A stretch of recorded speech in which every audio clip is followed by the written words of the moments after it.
Hey guys, and welcome back to another video. Hope you are okay on that side of the screen. And today here we are with the GTS 2E. And did you know that we can record up to 30 watch faces on it?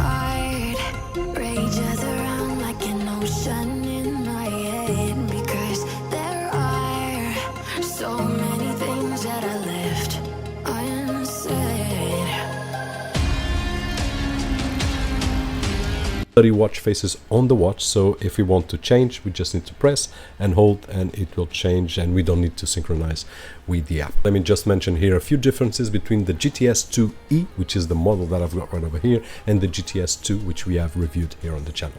Now, the first difference are the colors of the bracelets, which differs from one another. Also, the battery of the GTS 2E has double capacity in terms of duration compared with the GTS 2, especially in two use cases. One is the typical use on the GTS 2, 7 days, and here passes to 14 days, and then on heavy usage 3.5 days on the GTS 2, and on the GTS 2E 7 days. For my type of use, that's what it lasts, about 7 to 8 days. One of the differences is that now we have a temperature sensor right over here, which is really cool, so we can measure the temperature of our body. And I'm not really sure if the wrist is the best place, but I do find that it's really cool. Other difference is that the GTS 2 had wireless and Bluetooth, and the GTS 2E only has Bluetooth. But if you ask me, doesn't make any difference. You know what makes difference is making some sport like trail running.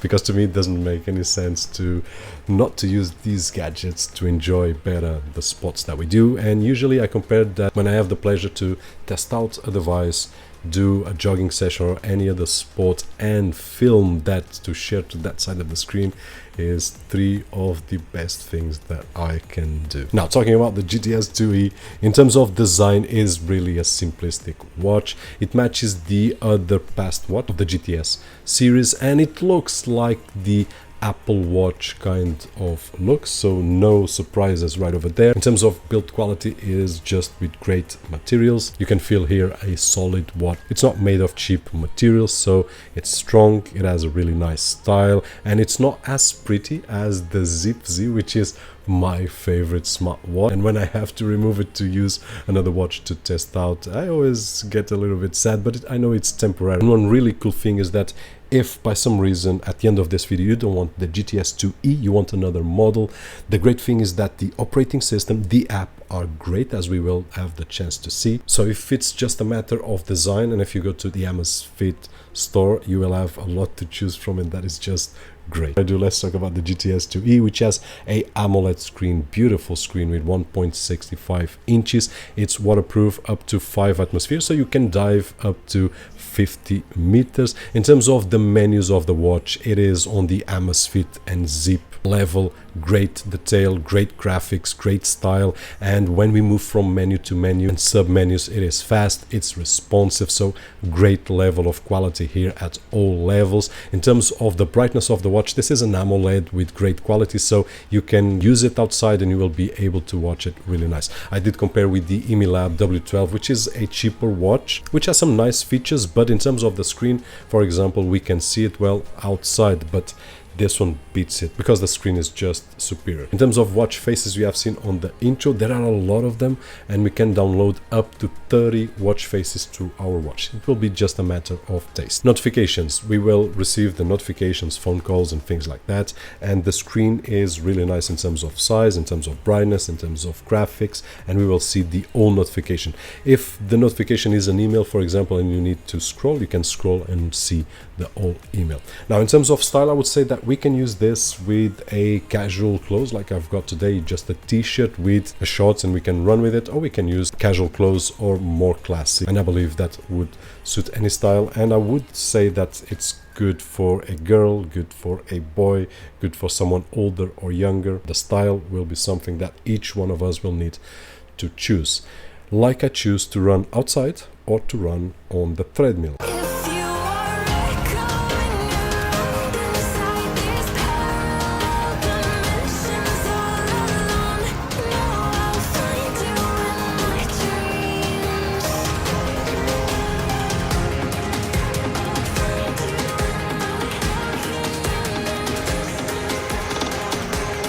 and I couldn't share the heart rate monitor and results without showing you my treadmill, which most of you already know, but some of you probably don't. In terms of the heart rate measurement, it's really accurate, goes in level with other Amazfit Zip watches, and this will influence it, something that I will share in just a few moments, which is the sleep monitoring, which is really nice. When we are resting, it is really accurate, and this is really important for the sleep measure, for example.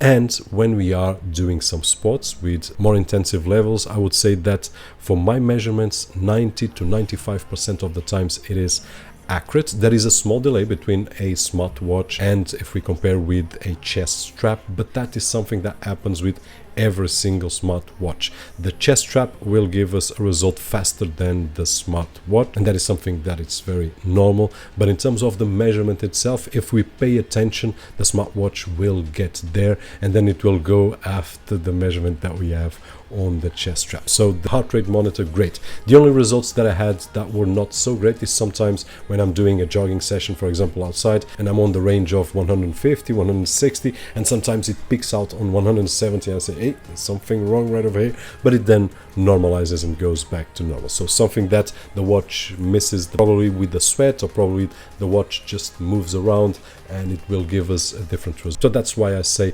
90 to 95% of the times we'll get a great result. In terms of the SpO2, or the oxygen levels on our blood, it's not the fastest that I've seen so far, but it's not bad at all. I would say once again that 90 to 95% of the times it will be accurate. There are some results that doesn't make too much sense, especially when it goes below 96%, and I've measured in the past and compared, but most of the times the results will be accurate, and I can show you a few examples right over there. So when we compare with other devices, it's more or less on the same level. And talking about levels, we need to talk about sports. My heart rages around like an ocean in my head.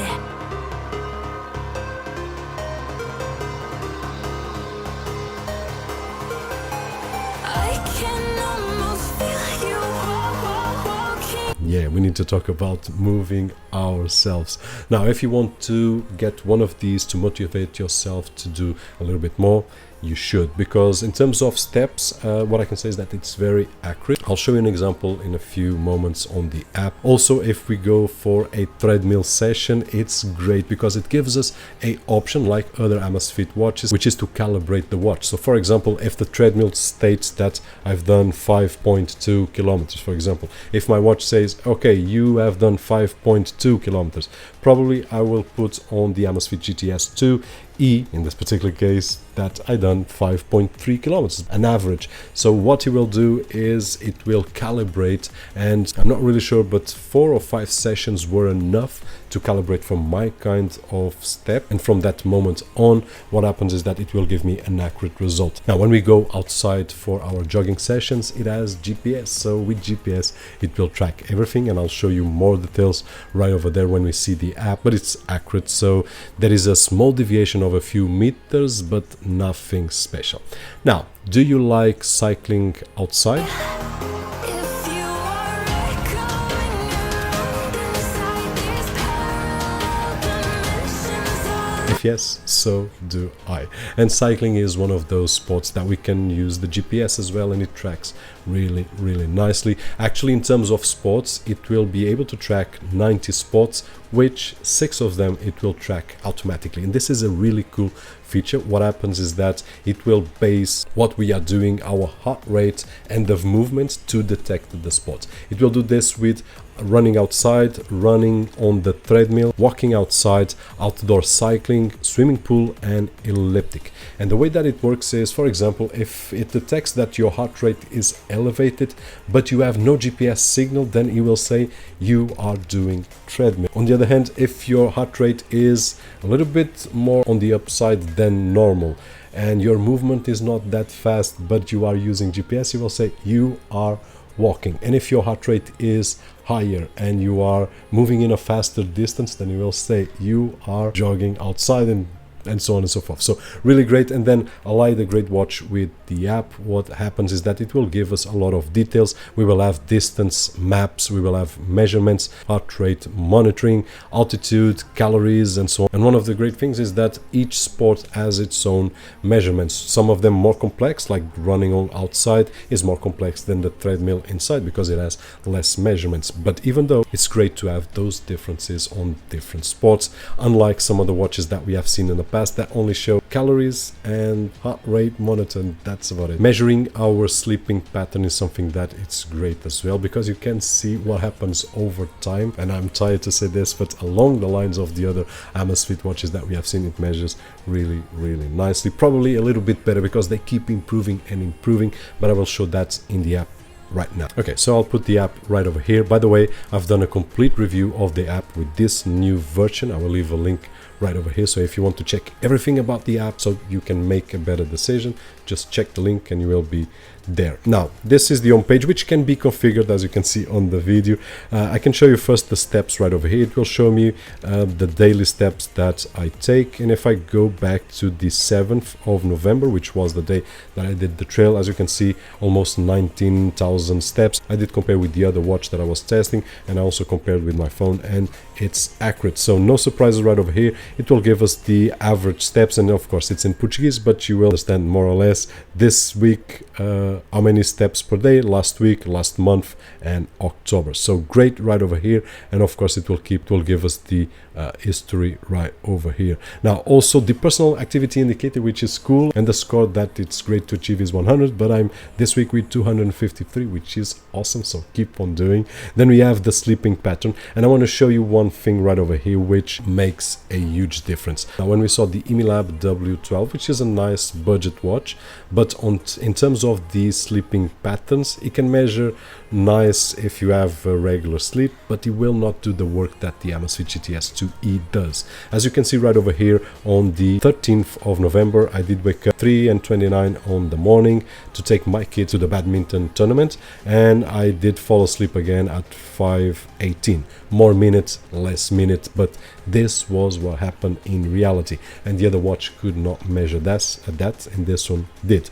Also, it did measure one thing that's really cool. When I have the chance to sleep a little bit after lunch, I do, and as you can see, it did detect that I fall asleep at 14:54 and I wake up at 15:51. So it's really nice, and this just means that the heart rate measurement along all the other sensors that he has does a great job here on measuring our sleeping patterns. And of course, if you want more details, the video of the app has everything that we have in terms of the sleeping functions and so on and so forth. So just watch that video to take more details. Now let's take a look here at some exercises. If I press here, it will show me all the exercises, and if we go to 7th of November, this was the day that I did that trail. I can see the map right over here, and if we go right over here, you will see that the GPS, it's pretty accurate. There are a deviation of some meters. Of course, I didn't go through this roof right over here, but it is quite accurate. Like over here, these movements is when I put my GoPro to record some footages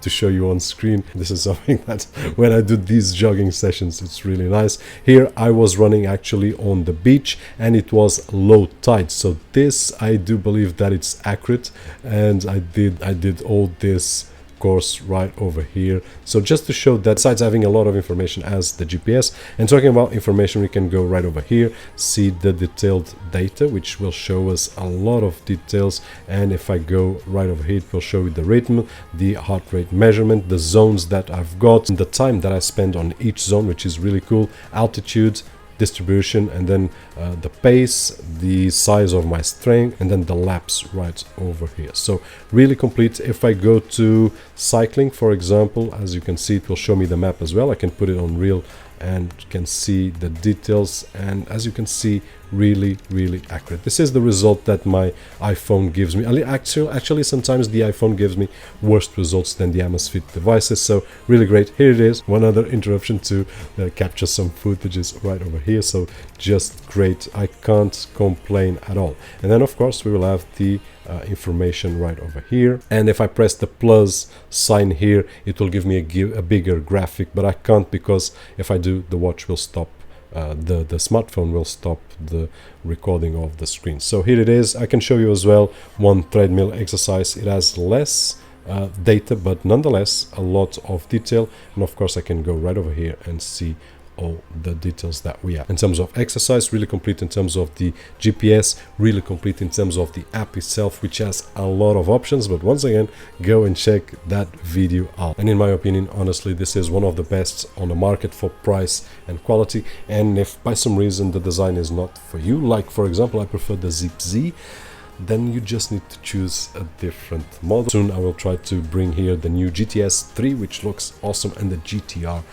3 and 3 Pro, which are really great. And that being said, guys, hope that the video was helpful in some way, and if it was, don't forget the usual thumbs up right over there. My name is Roberto Jorge, and as always, I'll see you guys on the next one.